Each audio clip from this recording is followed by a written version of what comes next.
함께 인사해 보실까요? 사랑합니다. 사랑합니다. 사랑합니다. 예.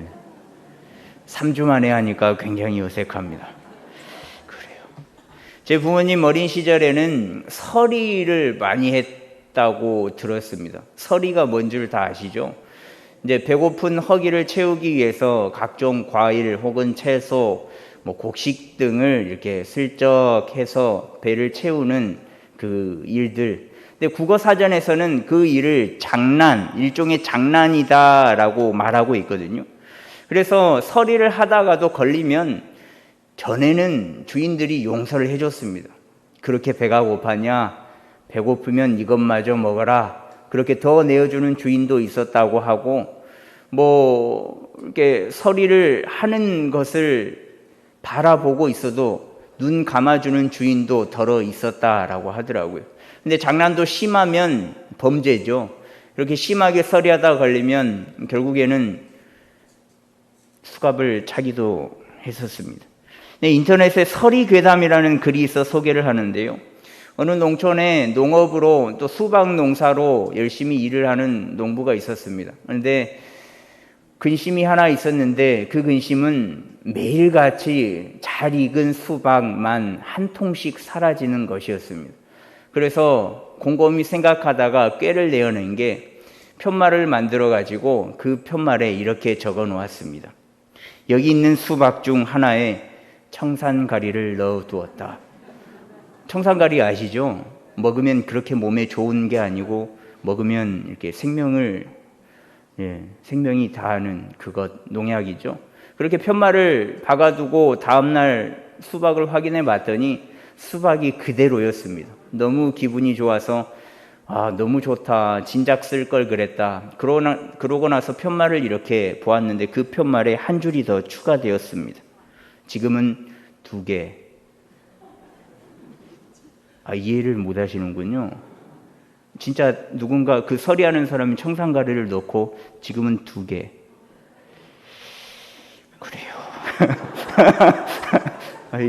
네. 이해 못 하셔도 됩니다. 네. 장난이라고 해도 간담이 선을 하지 않습니까? 근데 요즘은 각종 CCTV야 전기가 흐르는 철조망 등을 설치해가지고 서리를 아예 못하게끔 그렇게 막아두고 있는 게 지금의 실정인데, 근데 심은 사람이 아닌 사람이 거두어갔던 그 서리가 가능했고, 또 잡혔을 때에도 아이들의 그 애교로 넘어가 주었던 그때 그 시절이 여러분 아마 그리울 겁니다. 저도 조금은 그립고요. 심는 사람이 자기 것을 거두는 게 당연한 일이거든요. 당연히 심는 사람만 거두는 게 세상의 이치요 변하지 않는 겁니다. 그런데 오늘 말씀의 예수님의 방법은 다르다라는 것을 말씀하고 있습니다. 사마리아 여인과의 대화로 시작해서 그 장면이 아직 끝나지 않았거든요. 사마리아 여인 계속 만나고 있잖아요. 호칭의 변화, 또 3주 전에는 양식에 대해서, 하늘의 양식에 대해서 함께 말씀을 나누었는데 그 이후에 이어지는 말씀이거든요. 35절 상반절에 보시면 너희는 넉 달이 지나야 추수할 때가 이르겠다 하지 않느냐라고 말씀을 합니다. 아직 사마리아는 추수할 때가 되지 않았다라는 것을 알 수 있습니다. 일반적으로 사마리아 지역의 추수는 4월 달경에 이루어지거든요. 추수가 아직 4개월이 남았다라는 것은 수가성 주위, 우물 주위의 들판에는 아직 곡식들이 이렇게 무르익어서 갈색빛을 띠는 것이 아니라 푸른색 초록빛을 띠면서 일렁이고 있다라는 것을 알 수 있습니다. 제자들은 이런 모습을 보면서 추수할 때는 4개월이 지나야 한다, 4개월이 지난 이후에 추수를 한다라고 이야기를 한 겁니다. 그러나 예수님께서는 뭐라고 대답하시냐면 35절 하반절에 보시면 그러나 나는 너희에게 이르노니 너희 눈을 들어 밭을 보라 희어져 추수하게 되었도다 라고 말씀하는데, 분명 제자들이 바라보는 그 우물 곁에 있는 밭은 초록빛, 푸른빛이 도는 곡식들로 넘실거렸습니다. 분명 추수할 때가 되지 않았고 4개월 이후에 추수를 해야 하는데 왜 예수님께서는 희어진 밭을 보라, 다 익은 그 곡식들을 보라라고 이야기를 하실까? 여기서 나오는 눈을 들어의 눈은 시각적인 지각이 아니라 영적인 지각 능력을 가리킵니다. 그래서 NIV 성경에서는 이러한 영적 지각을 염두에 두고서 눈을 들어라는 단어를 오픈, 열다라는 단어로 해석을 했거든요. 그러니 예수님께서 눈을 들어 보라라는 것은 너희의 두 눈을 번쩍 뜨고 보라는 게 아니고 너희의 그 영적인 눈을 떠서 영적인 눈으로 이 곡식들을, 이 사람들을 바라보라라고 이야기를 하는 겁니다. 그렇다면 밭은 뭔가? 밭이라는 단어의 기본적인 의미는 나라, 땅 등으로 해석이 되는데 여기에서는 경작지의 의미로 사용이 되었거든요. 하지만 이 밭은 보리나 밀, 기타 곡물을 재배하는 일반적인 농토가 아니라 이 세상, 세계 전체 사람들을 가리키는 단어로 쓰여 있습니다. 그래서 미국의 리빙 바이블에서는 이것을 인간 영혼들의 밭, 인간 영혼들의 밭이라고 표현을 했거든요. 이 밭이 휘어져서 추수하게 되었다라는 겁니다. 휘어졌다라는 것은 곡식이 잘 익은 상태를 나타내는 거거든요.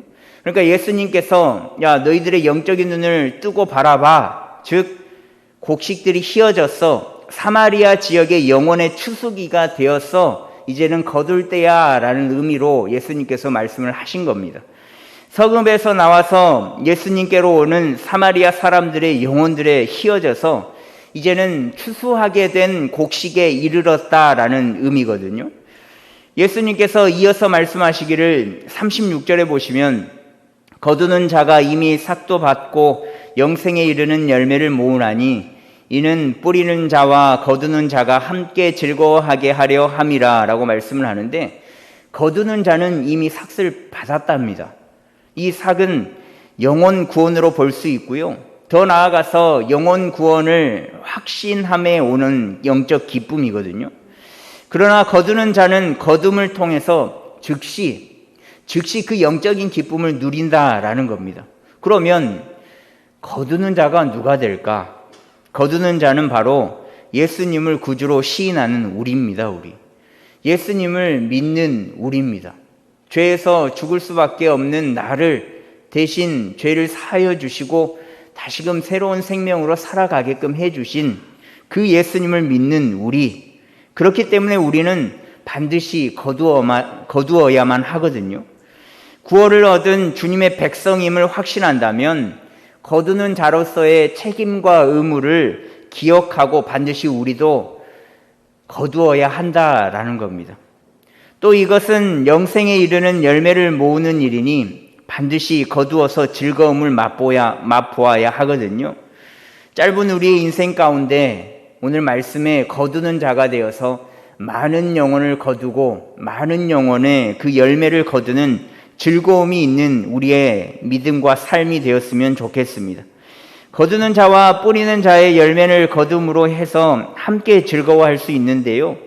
이 말은 자신이 심는 것이 아닐지라도 열매가 휘어져서 거둘 때가 되면 함께 거두어서 함께 즐거워할 수 있다라는 말인데요. 예수님께서 오늘 말씀 37절과 38절에서 이렇게 말씀하시는데 이 말씀을 같이 읽도록 하겠습니다. 그런즉 한 사람이 심고 다른 사람이 거둔다 하는 말이 옳도다. 내가 너희로 노력하지 아니한 것을 거두려 보내었노니 다른 사람들은 노력하였고 너희는 그들이 노력한 것에 참여하였느니라. 아멘. 뭐가 좀 이상하지 않습니까? 한 사람이 심고 다른 사람이 거둔다 하는 말이 옳다.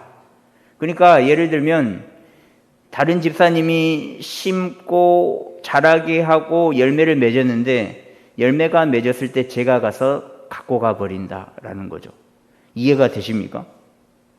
물론 목사님이 드실 거면 드세요 라고 이야기하시는 분들이 있겠죠. 근데 상식적으로는 이해가 되지 않죠. 왜냐하면 심는 사람이 거두는 게 맞거든요. 근데 서두에 말씀드린 서리를 한번 생각해 보십시오. 누군가가 수박을 심어 놨습니다. 그리고는 아이들이 저녁에 입이 심심해서 수박 한 통을 서리해서 먹으려고 합니다. 근데 수박을 서리하다가 걸렸습니다. 주인 아저씨께서 다음에 그러지 말어 라고 이야기하면서 수박 한 통을 더 주셨습니다. 근데 다음 날이 돼서 또 모여서 서리를 하다가 또 걸렸습니다. 화가 난 주인 아저씨는 이 부모님들을 불렀고 또 경찰서에 신고해서 용서해 주지 않았습니다. 근데 누가 이 주인에게 와, 주인 아저씨 너무했네, 주인 아저씨 인정이 없네, 주인 아저씨 사랑이 없네 라고 돌을 던질 수 있겠습니까? 없죠. 왜냐? 주인이 심었거든요. 주인 아저씨가 수박을 심었잖아요. 주인이 수박을 심은 것이기 때문에 수박을 거둘 수 있는 권한은 주인 아저씨에게 있는 겁니다. 수박이 수십 개, 수백 통, 수천 통이 돼도 다른 사람이 주인 아저씨 몰래 따갈 수는 없다는 거죠. 주인 아저씨가 따서 주면 모를까, 주인 아저씨만 그 수박을 거둘 수 있는 겁니다. 그런데 예수님께서는 세상의 법과는 다르게 한 사람이 심고 다른 사람이 거둔다 하는 말이 옳다라고 말씀을 하시거든요. 덧붙여서 심는 데 노력하지 않은 너희들이 심은 데 노력한 것에 그 이들의 노력에 참여만 해라라고 말씀을 하십니다. 즉 심지는 않았지만 너희들 거둘 수 있게끔은 해줄게 라고 이야기를 하신 거거든요. 이것은 마치 2005년에 제26회 청룡영화제에서 나무주연상을 차지한 황정민 씨가 이야기한 수상소감과 비슷합니다. 그때 뭐라고 이야기를 했냐면, 저는 항상 사람들에게 그래요. 일개 배우 나부랭이라고요. 왜냐하면 60명이 넘는 스태프들이 멋진 밥상을 차려놔요. 그럼 저는 맛있게 먹기만 하면 되는 거거든요. 그렇게 수상소감을 이야기를 했었습니다. 다 차려진 밥상에 숟가락만 올려서 맛있게 먹었다라는 황정민 씨의 수상소감처럼 씨를 다 뿌려 곡식이 자라서 익었는데 그것에 아무나 거두기만 하면 된다라는 예수님의 말씀, 이 말씀이 여러분들은 상식적으로 이해가 되십니까? 이해가 된다면 참 감사한데 많은 사람들이 이해를 못할 겁니다. 왜냐하면 현 시대를 바라보면 이 말씀과는 정반대의 모습이 많이 비춰지고 있기 때문에 그렇습니다. 좀 전에 제가 기도하면서도 언급을 했지만 14만 4천 명만이 구원을 얻는다. 그래서 우리는 아직도 목마르다라고 이야기하는 신천지, 이들은 왜 14만 4천 명만이 구원을 받는다라고 이야기를 하면서 신천지에만 구원이 있다라고 말을 하는 걸까? 또 그들이 이야기하는 보혜사 성령 이만희 씨를 믿어야 구원을 받는 것일까? 근데 한번 그냥 가볍게 생각을 해도 하나님이 그렇게 극한된 존재이겠습니까? 이만희 씨가 보혜사 성령이라면, 그게 맞다면 80억 인구를 어떻게 다 보살피고 있겠습니까? 하나님은 머리털 개수까지도 세신다고 했는데 이만희 씨가 제 머리털 개수를 과연 알고 있을까요? 잠을 자지도 않고 불꽃 같은 눈동자로 언제나 어디서나 지키시고 보호하여 주시는데 이만희 씨가 잠을 자지 않고 제가 무엇을 하든 지키고 있을까요? 자신들의 보혜사 하나님만을 믿어야 구원을 받는다는 신천지는 이래서 사이비 이단이거든요.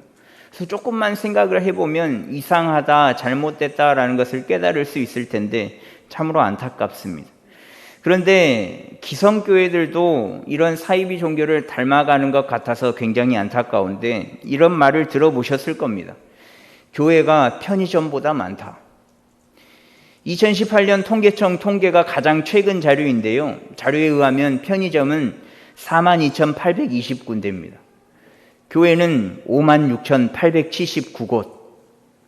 근데 신설된 교회와 전화번호를 등록하지 않는 교회를 합치면 대략 7만 개에서 8만 개의 교회가 있답니다. 편의점의 약 2배죠. 안론을 내시잖아요, 지금. 와, 우리나라에 7만 개, 8만 개 교회가 있다고. 우와. 전혀 놀라지 않으시죠? 잘 모르겠죠? 그게 7, 8만 개면 100m, 약 100m 정도마다 하나씩 교회가 있는 겁니다. 근데 약 100m마다 교회가 있는데, 자, 교회가 많다고 뭐 잘못됐다라고 이야기하는 게 아니라 100m마다 교회가 있는데 재밌는 것은 자신들의 교회만 오라라고 전도를 한다라는 거죠. 전도하는 거 좋죠. 해야 됩니다. 주님의 말씀 전해야죠. 그리고 영혼의 그 말씀을 먹게끔 해야죠.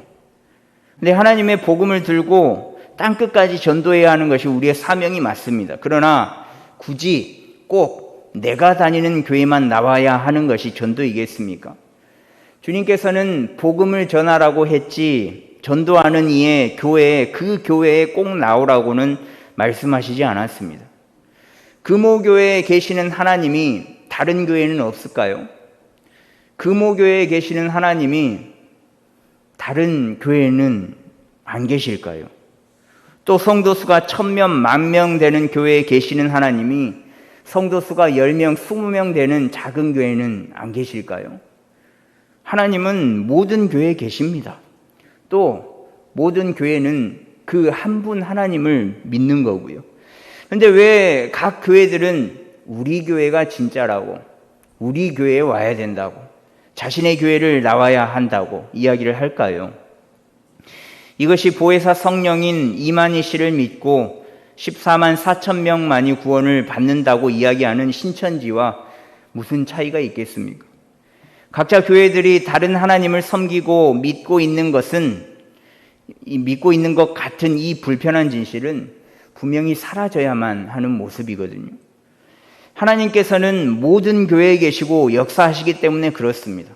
그러나 여러분들 오해는 하지 마십시오. 지금 눈빛들이 굉장히 오해를 많이 하신 것 같은데 오해하지는 마십시오. 전도하지 말라는 게 아닙니다. 금오교회로 전도하지 말라는 게 아닙니다. 단지 우리 교회, 너희 교회, 좋은 교회, 나쁜 교회, 이렇게 교회를 나누어서 분류해서 우리 교회는 있는데 다른 교회에는 하나님이 없다라고 생각하면 안 된다, 이 말입니다. 또 타교인을 데리고 와서 전도를 했다라고 이야기를 하시면 안 됩니다. 다른 교회에서 신앙생활을 굉장히 잘하고 있는 분인데, 야, 우리 교회가 좋다? 갈래? 데리고 오시면 안 된다는 겁니다. 실제로 경기도 분당에 있는 우리 교회 이찬수 목사님 교회는 초신자만 세가적으로 등록하게 하지 수평 이동한 교인분들은 받지를 않습니다. 왜요? 다른 교회들이 무너지거든요. 교회 생태계가 무너지거든요. 그런데 신천지 방법이 이렇거든요. 초신자들은 전도를 잘 안 합니다. 기성교회를 다니고 있는 사람들을 만나서 접근해서 이리저리 살살 달래가며 빼가는, 교인 빼가는 방법이 신천지 방법이거든요. 우리가 전도하는 목적이 무엇이겠습니까? 예수님을 알지 못하는 자들에게 예수님을 알게 하는 것 아니겠습니까? 그런데 왜 다른 교회에는 예수님이 계시지 않는 것처럼 자신의 교회만을 강조하며 전도하고 있냐, 이 말입니다. 전도의 본질을 다시금 생각하고 기억해서 올바른 전도를 해야 될 때인데요. 오늘 말씀처럼 누군가는 지금도 복음의 씨앗을 뿌리고 있습니다. 그런데 거두는 자는 꼭 뿌리는 자가 되어야 한다라는 게 아닙니다. 내가 뿌렸어도, 내가 진짜 몇 년간, 수년간 뿌렸어도 거두는 사람은 남이 돼도 된다는 거죠. 다른 이가 거두어도 괜찮다는 겁니다.